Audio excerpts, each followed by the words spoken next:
వి gold trusted gold buyers. మీరు తాకట్టు పెట్టిన బంగారాన్ని విడిపించి ఈ రోజు ఉన్న మార్కెట్ ధరకు కొనబడును.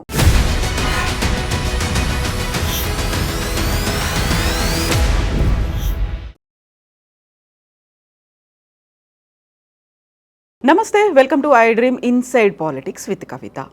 విభజనకు ముందు మిగులు రాష్ట్రంగా ఉన్న తెలంగాణ 10 ఏళ్లలో అప్పుల రాష్ట్రంగా మారిపోయింది. తెలంగాణ కోసం కావలసినవన్నీ చేశాము, విభజన హామీల అమలు అంతా జరిగింది, అయినా తెలంగాణలో బెటర్మెంట్ కనిపించలేదు. ఇది కేంద్ర ఆర్థిక శాఖ మంత్రి నిర్మలా సీతారామన్ చేసినటువంటి వ్యాఖ్యలు. నిజంగానే అంత జరిగినప్పుడు అప్పుల్లో ఎందుకు మునిగి ఉంది? దీనికి బాధ్యులు ఎవరు? ఎందుకని బీఆర్ఎస్ కేంద్ర మంత్రి మీద మండిపడుతోంది? మనతో పాటుగా ఉన్నారు BRS social media warrior Krishank. నమస్తే అండి. సో 10 ఏళ్ల పాటు చేయాల్సినవన్నీ చేశాము, గతంలో ఎవరూ చేయనంత హెల్ప్ అనేది అందరికీ మేము సపోర్ట్ చేస్తున్నాం, ఎవరి మీద వివక్ష లేదు, అయినప్పటికీ అభివృద్ధి లేదు, అప్పుల కుప్పగా మారిపోయింది తెలంగాణ. ఈ మాటలు కేంద్ర ఆర్థిక శాఖ మంత్రి అన్నారు. మొన్నటిదాకా మీరు చెప్తూ వచ్చారు బడ్జెట్లో తెలంగాణకి కేటాయింపులే లేవు అనేటువంటి ఒక క్వశ్చన్. మీకు తోడుగా కాంగ్రెస్ ఎంపీలు కూడా ఆ ప్రశ్న వేస్తే వచ్చినటువంటి ఆన్సర్ ఇది. మీరేం చెప్తారు? నంబర్ 1 కవిత గారు, ఇప్పటి వరకు ఇంకా విభజన చట్టం హామీల గురించి వాళ్ళు కితాబు చెప్పుకుంటున్నారు, కానీ మరి ఇది 3rd టర్మ్ కదా, అంటే 15 సంవత్సరాల్లోకి వాళ్ళకి ఎంటర్ అవుతున్నారు. మరి ఈ 15 సంవత్సరాల్లో ఏం చేసారో అది చెప్పుకుంటలేరు. ఇప్పుడు 2014లో మనకు రావాల్సిన హక్కుల గురించి, విభజన చట్టం హామీల గురించి మేము ఇప్పుడు ఏర్పాటు చేస్తున్నామని అంటున్నారు. మైండ్ యూ, ఇప్పుడు ఏర్పాటు చేస్తున్నాం. 10 సంవత్సరాలు అయిపోయింది, 11వ సంవత్సరంలో ఎంటర్ అయినాక మేము ఇవాళ ఏర్పాటు చేస్తున్నాను. ఈ ఏర్పాట్లను కూడా ఎట్లా నమ్మమంటారు చెప్పండి?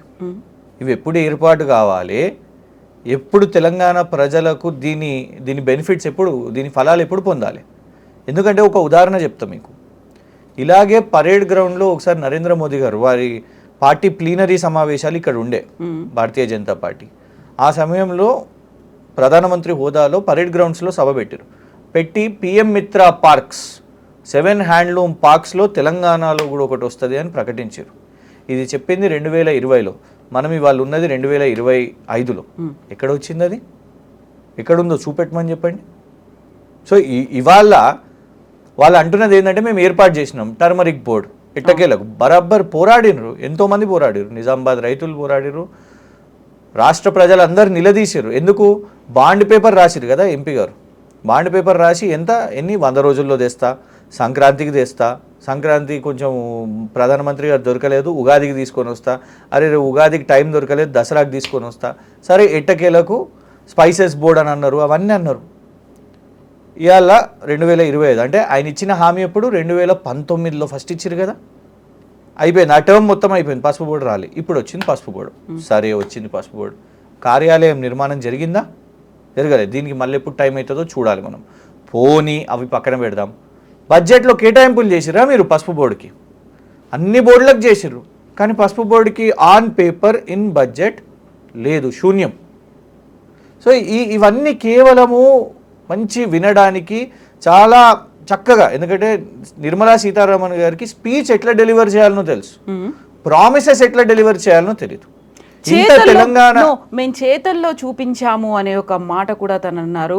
మెదక్ నుంచి ఇందిరాగాంధీ గెలిచారు, మేము వచ్చిన తర్వాత మోదీ అక్కడ ఒక రైల్వే స్టేషన్ ఏర్పాటు చేశారు, రామగుండంలో ఎరువుల కర్మాగారాన్ని పునరుద్ధరించాము, సమ్మక్క సారక్క ట్రైబల్ యూనివర్సిటీని మేము ఏర్పాటు చేశాము అనేది ఇవన్నిటిని చెప్తూ ఉన్నప్పుడు ఇవన్నీ కాదంటారా మీరు? ఒకటి ట్రైబల్ యూనివర్సిటీ కూడా విభజన చట్టం హామీలో ఉన్నదే కదా. కొత్తగా వీళ్ళ బడ్జెట్లో అంటే ప్రతి సంవత్సరం గుజరాత్ గిఫ్ట్ సిటీకి ఫండ్స్ వెళ్తాయండి. గుజరాత్ గిఫ్ట్ సిటీ ఏ విభజన చట్టంలో ఉన్న హామీ కాదు కదా. వాళ్లకు ప్రతి బడ్జెట్లో ఎలక్షన్స్లో ఎట్లా, ఉత్తరప్రదేశ్లో ఎలక్షన్స్ ఉన్నప్పుడు డిఫెన్స్ కారిడార్ వస్తుంది, గుజరాత్లో ఎలక్షన్స్ ఉంటే బుల్లెట్ ట్రైన్ వస్తుంది, గిఫ్ట్ సిటీ వస్తుంది. లేటెస్ట్గా బీహార్లో ఎలక్షన్స్ ఉంటే అక్కడున్న ఒక నది ఇరిగేషన్ ప్రాజెక్ట్కి ఫండ్స్ వస్తాయి, అక్కడున్న ఒక కొత్త ఐఐఎం వస్తుంది. కర్ణాటకలో ఎన్నికలు ఉంటేనేమో అప్పర్ భద్రాకు వస్తుంది. ఇప్పుడు మనమేమో పాలమూరు రంగారెడ్డి ప్రాజెక్ట్కి మీరు జాతీయ హోదా ఇవ్వండి అంటే ఏం ఫిట్టింగ్ పెడతారు? కృష్ణా డిస్ప్యూట్స్లో ఇది ఉన్నది, కృష్ణా నదికి ఉన్నది కాబట్టి ఇది ఒక dispute, inter state dispute, clear చేసుకోవాలి. సరే సంతోషం. కృష్ణా నది ఎక్కడి నుంచి వస్తుందండి మనకు? తెలంగాణలోకి ఎక్కడి నుంచి పారుతుంది? కర్ణాటక నుంచే పారుతుంది. మరి అదే కర్ణాటక నుంచి వచ్చిన సేమ్ ఇదే అప్పర్ భద్ర మీరు అక్కడ క్లియరెన్స్ ఇచ్చేసారు. మరి ఇక్కడ మనకు క్లియర్గా అంది ఇంటర్ స్టేట్ డిస్ప్యూట్ అయినప్పుడు అదే కేంద్ర బడ్జెట్లో కర్ణాటక ఎలక్షన్స్ ఉన్నప్పుడు మీరు కర్ణాటకకి ఇస్తారు. మీ మైండ్ సెట్ అక్కడ మేము చెప్తున్నాం. Because Telangana is 4th largest contributor to India's economy. కానీ మీరు ఇంకా మనం ఎక్కడ స్టక్ అయి ఉన్నాం? రియల్ కోచ్ ఫ్యాక్టరీ ఫీజిబిలిటీ లేదు, బయ్యారం స్టీల్ ప్లాంట్ ఫీజిబిలిటీ లేదు. అంటే ఇట్లనే ఇంకా ఇంకొక 20 సంవత్సరాలు 1 by 1 విభజన చట్టం హామీలు ఒకటొకటి. ఒక ట్రైబల్ యూనివర్సిటీ ఇంకా ఏది అకాడమిక్ ఇయర్ మొదలు కాలేదు, ఇంకా ఏర్పాటు ప్రకటన. టర్మరిక్ బోర్డ్ ఏర్పాటు ప్రకటన, హ్యాండ్లూమ్ పార్క్ ఏర్పాటు ప్రకటన. ఇక్కడనే ఉన్నాం మనం. ఏది 11 సంవత్సరాలు. అంటే బయ్యారం స్టీల్ ప్లాంట్ ఏర్పాటు ప్రకటన కోసము, రియల్ కోచ్ ఫ్యాక్టరీ ఏర్పాటు ప్రకటన కోసం, ఐటీఐఆర్ ఏర్పాటు ప్రకటన కోసం ఇంకొక 10-15 సంవత్సరాలు మనం బీజేపీని నెత్తినేసుకొని తిరగాలనా? ఇదా మీ ఎగ్జిక్యూషన్? గింతనా మీరు తీసుకునే టైం? మోసం, దగ. ప్రతి సంవత్సరం బడ్జెట్లో ఇంత. ఇక రైల్వేస్కి మేము ఇది చేసినామని, రైల్వేకి ఒక బడ్జెట్ సపరేట్ ఉంటుండే అండి. అవును, separate railway budget, separate finance budget ఉన్నప్పుడు మీరు దీన్ని రెండింటిని కొలాబరేట్ చేసిర్రు. ప్రతి రాష్ట్రానికి ఇస్తారు రైల్వే. కొత్తగా స్పెసిఫిక్గా what have you done to Telangana? So Bharat మాలా కింద ఇక్కడ జాతీయ రహదారులని పునరుద్ధరించాము, తెలంగాణ నుంచి 5 వందే భారత్ని స్టార్ట్ చేశాము కాదా? భారత్ మాలా హైవేస్ వేస్తున్నారు, సంతోషం. ఎప్పటి నుంచో రోడ్లు దేశవ్యాప్తంగా వేస్తున్నారు, రోడ్ కనెక్టివిటీ మంచిదే. కానీ మీరు తెలంగాణకు స్పెసిఫిక్గా కేంద్ర నిధుల నుంచి ఇస్తున్నారని అనుకుంటున్నారు. కాదు. ఫాస్ట్ ట్యాగ్ మనం యూజ్ చేసే ప్రతి రోడ్ ఫాస్ట్ ట్యాగ్ మీ బ్యాంక్ నుంచి టక్కున డైరెక్ట్ పైసలు వెళ్ళిపోతాయి. పోతున్నాయా లేదా? వాస్తవమా కాదా? కేంద్రము రాష్ట్ర ప్రభుత్వానికి కూడా రావద్దని నేరుగా మీ ఖాతా నుంచి మీరు ఖచ్చితంగా ఫాస్ట్ ట్యాగ్ చేసుకోండి, మీ అకౌంట్ నుంచి బ్యాంకుకి వెళ్ళిపోతాయి. పెట్రోల్, డీజిల్, అందులోకి వెళ్ళి సెస్సులు ఇవన్నీ కూడా పోతున్నాయి. కేంద్రం ఏదో గొప్పగా చేస్తుందని కాదు. ఇన్ఫ్యాక్ట్ ఈ భారత్ మాలా కాంట్రాక్ట్స్ అన్నీ కూడా ఎవరికి పోతున్నాయో, అదాని గారికి ఎన్ని వచ్చినాయో కూడా అందరికీ తెలిసిన విషయమే. దీన్ని ఏదో గొప్పతనం అని ఎట్లా చెప్తారు? మేము అడుగుతున్నది స్పెసిఫిక్గా తెలంగాణకు కావాల్సినవి ఎన్నో డిమాండ్స్ ఉన్నాయి. ఒక ఐసర్ ఉంది, ఒక ఐఐఎం ఉంది, ఎన్నో ఇన్స్టిట్యూట్స్. ఎయిమ్స్ కోసం ఎంత ఫండ్ ఇచ్చారు? నిమ్స్ గురించి మీరు చెప్తున్నారు, బీబీ నగర్ లో ఏర్పాటు చేసామన్నారు కదా, జరుగుతోంది.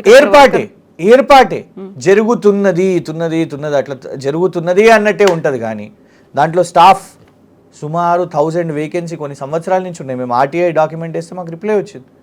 ఒక ఫండ్స్ ఉండవు, ఒక స్టాఫ్ ఉండదు. సంగారెడ్డిలో నిమ్స్ నిర్మలా సీతారామన్ గారు గత ఎన్నికల్లో ఇన్ఛార్జ్గా వచ్చారు. వారని చెప్పండి ఎన్ని నిధులు ఇచ్చారో ఇప్పటి వరకు, ఎన్ని పరిశ్రమలను తెలంగాణకు రానిచ్చారు. జహీరాబాద్ లో ఏర్పాటైంది కదా ఒక ఇండస్ట్రియల్ జోన్ అనేది. ఎగ్జాక్ట్లీ, మ్యానుఫ్యాక్చరింగ్ జోన్ అవే ఏర్పాటు చేశారు. ఏం ఇండస్ట్రీస్ని రాణిస్తున్నారు? ఏం ఇండస్ట్రీస్ అక్కడికి వచ్చినాయి చెప్పండి? బుందేల్ఖండ్కి పంపుతున్నారు, గుజరాత్కి పంపుతున్నారు. ఇక్కడికి రానియకుండా, నిధులు కూడా ఇవ్వకుండా. నిధులు ఎక్కడున్నాయి? రీజనల్ రింగ్ రోడ్ అండి. ఎంత పెద్ద మోసం ఉంటుందంటే అసలు మనం చాలా పెద్ద ప్రాజెక్ట్స్ మాట్లాడుతున్నాం కవిత గారు. ఒక ఉప్పల్ ఫ్లైఓవర్ని కంప్లీట్ చేయడానికి ఇన్ని సంవత్సరాలు పట్టింది, 9-10 సంవత్సరాలు. కేంద్రాందే కదా ఉప్పల్ ఫ్లైఓవర్. వీళ్ళు ఏం చేస్తారు? రాష్ట్రాన్ని బద్నాం చేయడానికి ఒక రాష్ట్ర ప్రభుత్వాన్ని ఫస్ట్ మీరు భూసేకరణ చేయండి, ఆ తర్వాత మేము ఫండ్స్ ఇస్తాము అని చెప్తారు. భూసేకరణకు ఎంత ఖర్చు అవుతుందండి? ఇప్పుడు రీజనల్ రింగ్ రోడ్డు ఉదాహరణకు భూసేకరణ చేపట్టాలి. గతంలో మా ప్రభుత్వం వాళ్ళు ఫస్ట్ ఫండ్ రిలీజ్ చేయరు.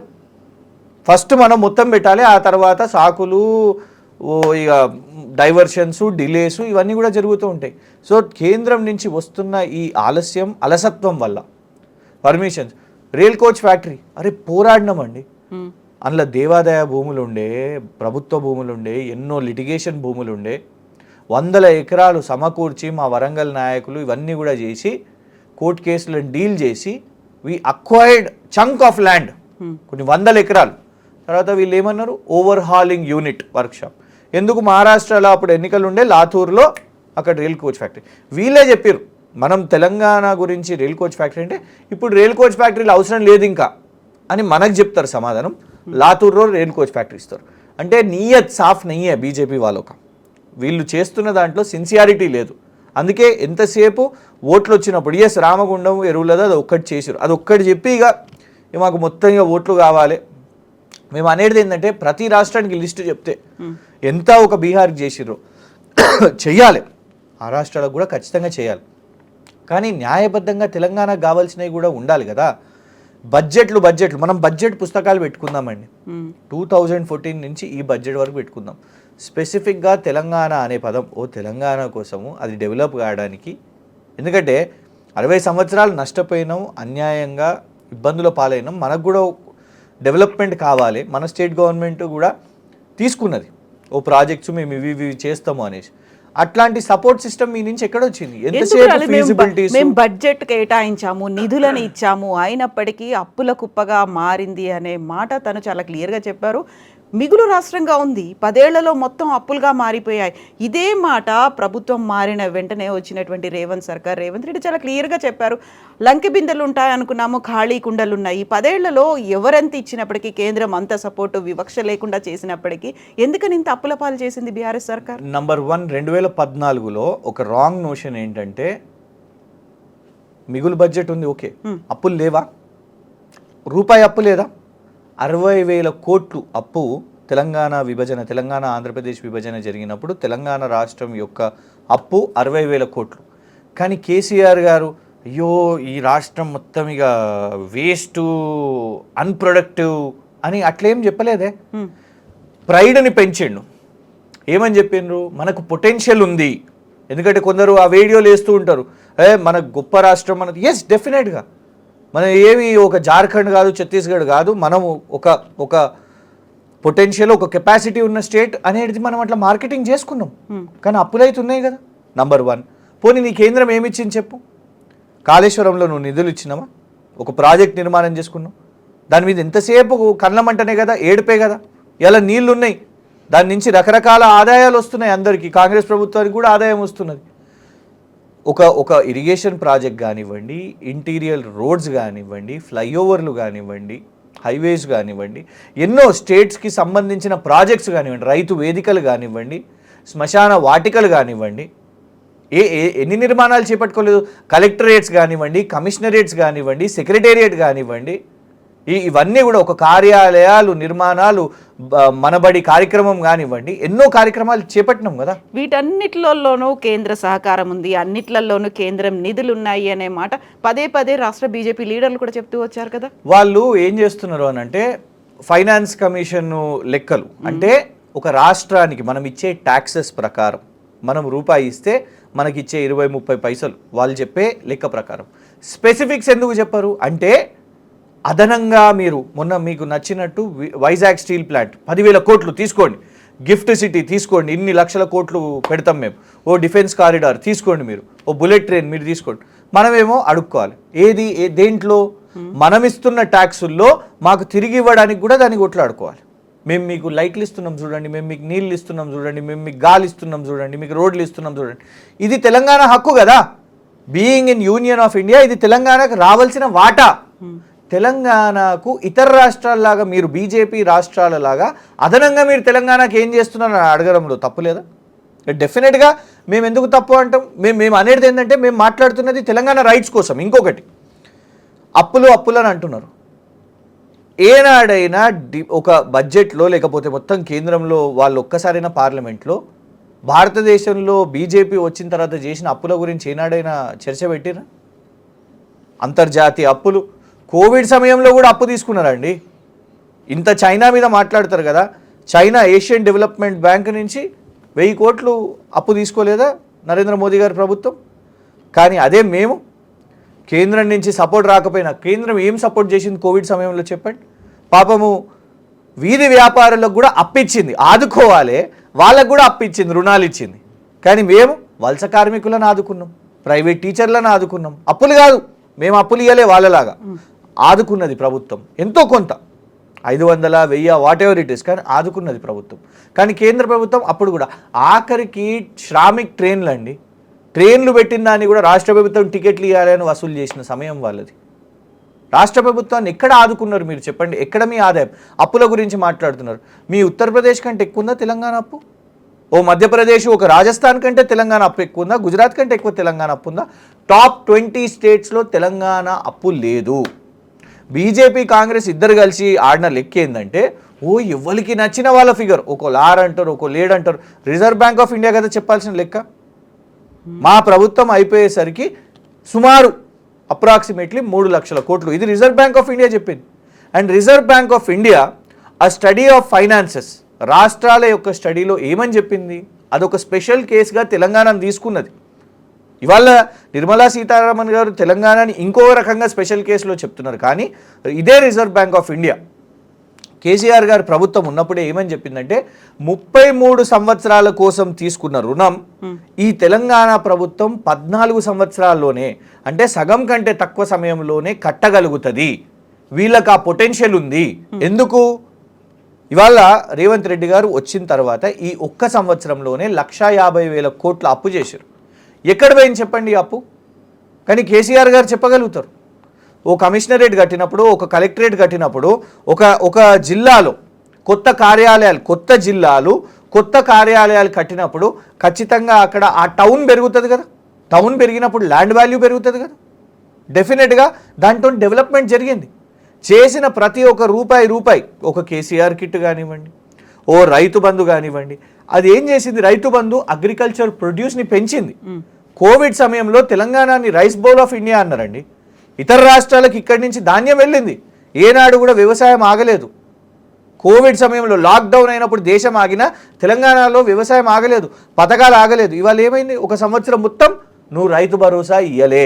కాకుంటే మీరు ఇప్పుడు ఏం చేసింది అని ప్రశ్నిస్తున్నారు. మొన్న దావోస్లో ఇంత పెద్ద ఎత్తున పెట్టుబడులు రావడానికి ప్రధాన కారణం రేవంత్ సర్కారు ముందు దృష్టితో తీసుకొస్తున్నటువంటి ఫార్మా సిటీ కావచ్చు, అంటే 4th సిటీ కావచ్చు, దీంతో పాటుగా ఓల్డ్ సిటీకి మెట్రోని తీసుకెళ్లడం కావచ్చు, ఔటర్ రింగ్ రోడ్ ఎక్స్టెన్షన్స్ కావచ్చు, వీటన్నిటిని దృష్టిలో పెట్టుకుని హైదరాబాద్ని బ్రాండ్ని ఇమేజ్ని దృష్టిలో పెట్టుకునే వస్తున్నాయి అనేది కాదంటారా? ఒకటి నంబర్ 1, ఈ సంవత్సరంలో వీళ్ళు ఏం చేసిండ్రు అనేసి వస్తారు చెప్పండి. ప్రాజెక్ట్స్ రావడం ఇంపార్టెంట్. నంబర్ 1 రావడం డెఫినెట్గా స్వాగతిస్తాం. మంచి కంపెనీలు వస్తే ఖచ్చితంగా స్వాగతిస్తాం.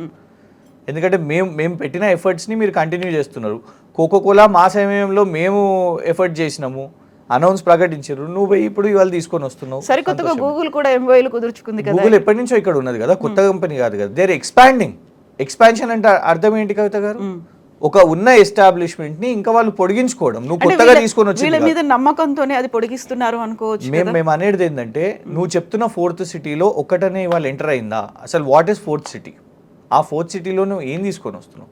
నువ్వు ఇవాళ అదానీ కదా 100 కోట్లు తీసుకున్నాడు, వాపస్ ఇచ్చేసి ఆ స్కిల్ యూనివర్సిటీ మేఘా వాళ్ళు కూడా. నువ్వు ఐటీ అని చెప్తావు, మాకు ఇన్ఫర్మేషన్ అండ్ టెక్నాలజీ అని చెప్తావు. ఎందుకంటే మేము నీ భాషను తప్పు పడతలేం, నీకు ఇంగ్లీష్ వచ్చా రాదా అది కాదు ముఖ్యం. నువ్వు విద్యాశాఖ మంత్రి కూడా. ఇన్ఫర్మేషన్ అండ్ టెక్నాలజీ అన్నప్పుడు ఏమనుకుంటాం? ఇంజనీరింగ్ చేసిన వాళ్ళు, లేకుంటే సాఫ్ట్వేర్, హార్డ్వేర్, రకరకాల ఈ రేంజ్లో ఆలోచిస్తాం. నువ్వు పోయి సంతకం చేసుకున్నది, ఎంఓయూ చేసుకున్నది ఏ సంస్థతోని? ఇన్ఫర్మేషన్ అండ్ టెక్నాలజీ సంస్థతో కాదు, సింగపూర్లో ఇన్స్టిట్యూట్ ఆఫ్ టెక్నికల్ ఎడ్యుకేషన్. అంటే ఏందన్నట్టు పాలిటెక్నిక్ ఎస్ఎస్సి అయిన తర్వాత పాలిటెక్నిక్ డిప్లొమా కోర్సులు ఉంటాయి.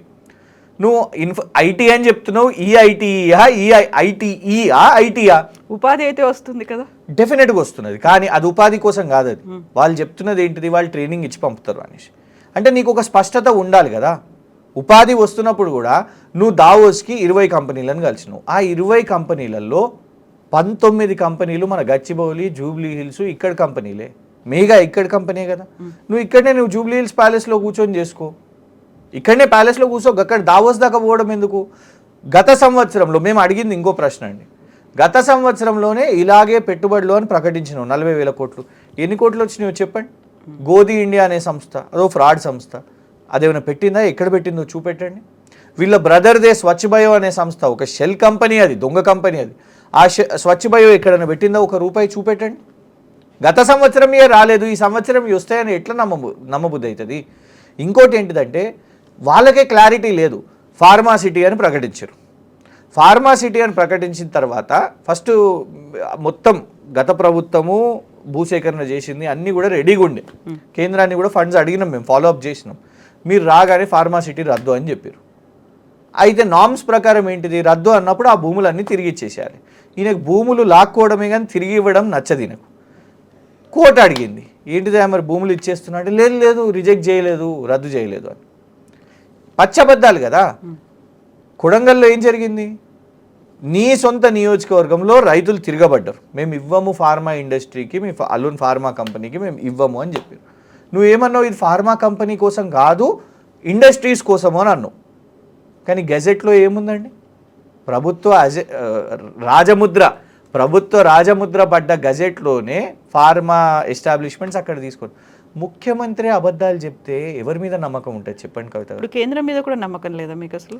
కేంద్రం మీద ఇవాళ కొత్త కాదు, 10 సంవత్సరాల నుంచే కేంద్రం ఏం చేసింది అని అడుగుతున్నాం. చేతుల రూపంలో చూపించామని అంత క్లియర్గా చెప్తున్నారు. వివక్ష అనేది ఏ రాష్ట్రం మీద లేదు, తెలంగాణ మీద కూడా మాకు లేదు అనే మాట. మాకు మెట్రోకి ఎన్ని నిధులు ఇచ్చిరో చెప్పండి, పెద్ద ప్రాజెక్ట్స్ చెప్పండి, ఐఐఎం ఎప్పుడు ఇస్తారో చెప్పండి, ఐసర్ ఎప్పుడు ఇస్తారో చెప్పండి, టర్మరిక్ బోర్డుకి ఎన్ని నిధులు ఇచ్చిరో చెప్పండి, ఎయిమ్స్ పెట్టిన బీబీ నగర్కి ఎన్ని నిధులు ఇచ్చిరో చెప్పండి, దాని రిక్రూట్మెంట్స్ ఎప్పుడు చేస్తారో చెప్పండి.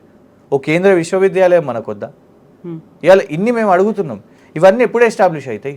11 సంవత్సరాల తర్వాత కూడా మేము ఏర్పాటు చేసినాము, మేము ఏర్పాటు చేస్తున్నాము, మేము స్టడీ చేస్తాం. అన్నిటికంటే ఇంపార్టెంట్ అండి, మేము సుప్రీంకోర్టులో కేసు వేసినాం, కేసీఆర్ గారి ప్రభుత్వం నీటి వాటా గురించి. మీరే కదా వెనక్కి తీసుకోండి ఆ కేసు, మేము తెలుస్తామని చెప్పారు కదా. మరి ఇవాళ వరకు ఒక రాష్ట్ర ప్రభుత్వానికి ఎంత నీటి వాటా గురించి తేల్చలేని కేంద్ర ప్రభుత్వం ఉన్నట్టా లేనట్టా లెక్కనాయిగా? ఇప్పుడు మీరు లెక్క అన్నారు కాబట్టి నిన్న నిర్మలా సీతారామన్ గారు అనౌన్స్ చేసినటువంటి కొన్నిటి గురించి, ప్రధానమంత్రి పట్టణ ఆవాస్ యోజన కింద 2 లక్షల ఇళ్ల నిర్మాణం, స్వచ్ఛ భారత్ మిషన్ కింద 31 లక్షల మరుగుదొడ్ల నిర్మాణం, జల్ జీవన్ మిషన్ కింద 38 లక్షలకు ఇళ్లకు కుళాయి నీటి సౌకర్యం, 82 లక్షల ఆయుష్మాన్ కార్డులు, 199 జన్ ఔషధి కేంద్రాలు, 1.2 lakhs జన్ధన్ ఖాతాలు, 75 లక్షల పైగా ముద్రా ఖాతాలు. విభజన చట్టం ప్రకారం 9 వెనకబడిన జిల్లాలకు 6 ఏళ్లలో 2,700 కోట్లు అందించారు. ఇవన్నీతో పాటుగా 2,605 కిలోమీటర్ల జాతీయ రహదారుల నిర్మాణం అండ్ భారత్మాల ప్రాజెక్ట్ కింద 4 గ్రీన్ ఫీల్డ్ కారిడార్లు, రైల్వే ప్రాజెక్టులకు రికార్డు స్థాయిలో 5,337 కోట్ల బడ్జెట్. ఇవన్నిటితో పాటుగా 2014 నుంచి రాష్ట్రంలో 753 కిలోమీటర్ల కొత్త ట్రాక్, 5 వందే భారత్ రైళ్లు, 40 రైల్వే స్టేషన్లను ఆధునీకరిస్తున్నాం. ఇప్పుడు మీరు చెప్పిన లిస్ట్ అంతా గత ప్రభుత్వాలు చేయలేదా? రోడ్లు వేయలేదా? నెహ్రూ గారి టైం నుంచి రోడ్లు పడుతున్నాయి కదా, వాజ్పేయి గారి టైం నుంచి రోడ్లు పడుతున్నాయి కదా, ఎయిర్పోర్ట్లు కూడా కొత్తగా వీళ్ళ ప్రభుత్వం వచ్చినాకనే చేసిందా? రైల్వే నెట్వర్క్ కూడా కొత్తగా వీళ్ళ టైం నుంచి వచ్చినప్పుడే చేసిందా? మన దగ్గర అయితే నిజాం ఉన్నప్పటి నుంచే రైల్వే నెట్వర్క్ ఉంది కదండి. మీరు చెప్పిన దాంట్లో ప్రత్యేకంగా నాకు నా చెవులకు బుల్లెట్ ట్రైన్ వినబడలే, నాకు గిఫ్ట్ సిటీ వినబడలే, నాకు ఇరిగేషన్ ప్రాజెక్ట్కి నిధులు వినబడలే, నాకు ఐఐఎం వినబడలే, నాకు ఐసర్ వినబడలే, నాకు డిఫెన్స్ కారిడార్ వినబడలే, నాకు ఫార్మాసిటీ ఫండ్స్ వినబడలే.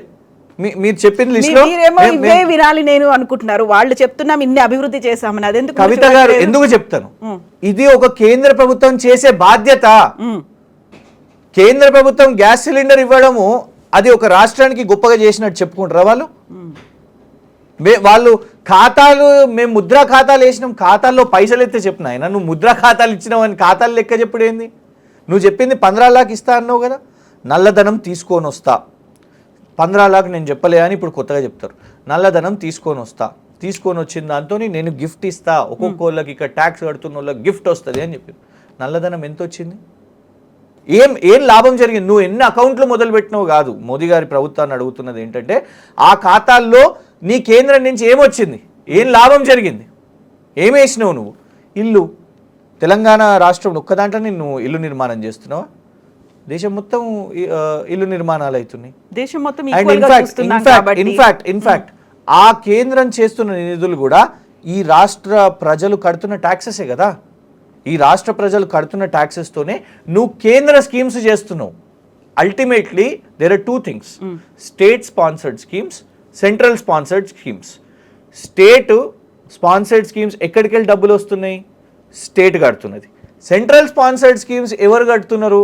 సేమ్ రాష్ట్ర డబ్బులే మళ్ళీ సెంట్రల్ స్పాన్సర్డ్ స్కీమ్స్ ద్వారా నువ్వు మాకు అనౌన్స్ చేస్తున్నావు. కానీ ఈ స్టేట్కి స్పెసిఫిక్గా స్టీల్ ప్లాంట్ ఏమైంది, రైల్ కోచ్ ఫ్యాక్టరీ ఏమైంది మీకు అంటే వినడానికి నాకు తెలుసు మీకు బోరు కొట్టేసింది. 10 సంవత్సరాల్లో వింటూనే ఉన్నాం, కానీ వాళ్ళు చేస్తలేరు కదండి.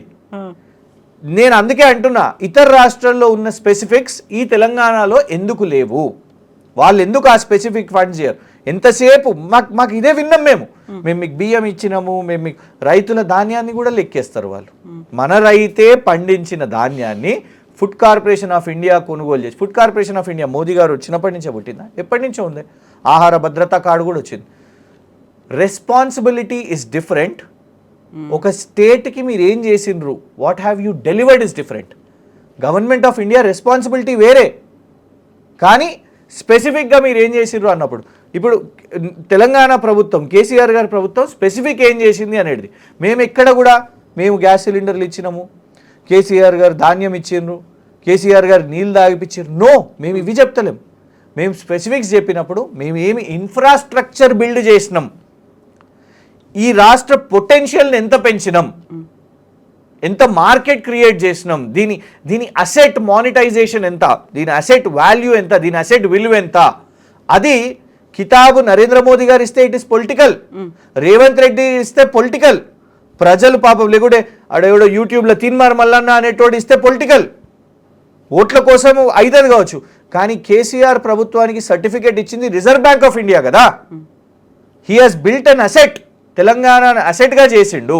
మేము ఇవాళ మిమ్మల్ని అడిగేది ఏంటంటే మీరేం అసెట్ బిల్డ్ చేస్తున్నారు? మేము పెట్టిన రూపాయి అంతా కూడా ఎవరు వెళ్ళినా, ఒక మల్కాజ్గిరికి పోయి ఆర్యూబీ కనబడ్డా, నేను చిన్న చిన్న నియోజకవర్గాలు చెప్తున్నా, ఒక బాల్నగర్ దగ్గరకు పోయి ఫ్లైఓవర్ కనబడ్డా, ఒక ముషిరాబాద్ దగ్గర ఫ్లైఓవర్ కనబడ్డా. ఎందుకంటే మనం 2014 కంటే ఉద్యమాలు చూసినప్పుడు మన హైదరాబాద్లోనే ఒకటి ఏమని ఉంటుండే, హైదరాబాద్ అంటే బంజారా హిల్సేనా, హైదరాబాద్ అంటే గచ్చిబౌలి ఇవేనా? కాదు. ఇవాళ అదే ఫ్లైఓవర్స్ ఒక ఆర్టీసీ క్రాస్ రోడ్ జంక్షన్ దగ్గర వచ్చింది, ఒక బాల్నగర్ ఫ్లైఓవర్ దగ్గర వచ్చింది, ఒక ఆరాంగర్ ఆ జూ పార్క్ దగ్గర వచ్చింది. ఇవన్నీ నిర్మాణాలు చేసింది మేము. ఈ సంవత్సరంలో, ఈ ఒక్క సంవత్సరంలో తెలంగాణ మొత్తాన్ని పక్కన పెడదాం, ఒట్టి హైదరాబాద్కి రేవంత్ ప్రభుత్వం ఏం చేసింది? నువ్వు ఓపెన్ చేసిన ఫ్లైఓవర్లు మాయే, నువ్వు ఓపెన్ చేస్తున్న రోడ్లు మాయే, నువ్వు ఓపెన్ చేస్తున్న కంపెనీల రిబ్బన్ కటింగ్లు కూడా మాయే. యూ హ్యావ్ ఎక్కడ పోతున్నాయి ఈ పైసలు? ఇది కాంగ్రెస్ ప్రభుత్వం. ఇక వాళ్ళంటారా, వాళ్ళు ఎంతసేపు ఇదే కథలు చెప్పుకుంటూ మేము ఇచ్చినాం ఏమి ఇచ్చిండ్రు అని అంటే గివే, మేము బియ్యం ఇచ్చినాము, మేము ఆ కేంద్రాలు జన్ ఔషధి కేంద్రాలు, ఎంతమంది జన్ ఔషధి కేంద్రాలకు పోయి కొంటున్నారో మాకైతే తెలియదు. ఎందుకంటే ఇంకా ఇవే మెడికల్ షాపులు, ఫార్మాస్యూటికల్స్ ఇవే నడుస్తున్నాయి. సో అల్టిమేట్గా అర్థం కాని హిందీ పదాలు చెప్పేసి మేము ఇచ్చినాము అని చెప్తే అయిపోదు. నిర్మలా సీతారామన్ గారు చాలా ముచ్చటగా బ్యూటిఫుల్గా ఆ వర్డ్స్ని అలంకరించి అది చెప్తారు, మనకు అర్థం కానట్టు. కానీ నిజానికి తెలంగాణ ప్రజలకు భారతీయ జనతా పార్టీ 8 ఎంపీలను కూడా ఇవాళ ఇచ్చేసి, వాళ్ళకి 8 ఎమ్మెల్యేలు వాళ్ళకు రాజకీయంగా ఓట్లు వేసి వాళ్ళ సంఖ్యను పెంచినా కూడా తెలంగాణ ప్రజలకు కేంద్రం నుంచి ప్రతి బడ్జెట్లో, ఒక్క బడ్జెట్ కాదు ప్రతి బడ్జెట్లో దక్కింది శూన్యం. అయితే మీరు ఇంతకుముందు ఒక మాట అన్నారు, ఎన్నికలు ఉన్నటువంటి రాష్ట్రాలకి అని. మరి ఇక్కడ కూడా ఎన్నికలు వస్తాయి, ఇక్కడ కూడా వాళ్ళు అధికారంలోకి రావాలి, డబుల్ ఇంజన్ సర్కార్ రావాలి అనుకుంటున్నప్పుడు ఫోకస్ అనేది ఎక్కువే పెట్టాల్సినటువంటి అవసరం ఉంది కదా, అలాంటి అనివార్య పరిస్థితి కూడా ఉంది కదా, ఆయన ఎందుకు పెట్టలేకపోతుంది? అట్లాంటప్పుడే అరకొర ప్రకటనలు వస్తాయి.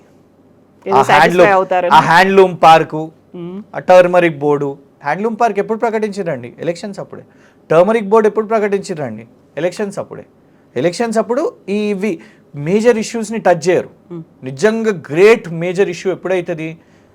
తెలంగాణ నీటి వాటా పలానా ఇంత టీఎంసీ నువ్వు చెయ్యి, అప్పుడు నీకు హ్యాట్స్ ఆఫ్ చెప్తాం. ఎన్ని సంవత్సరాలు కావాలి నీకు ఇంకా చేయనికి?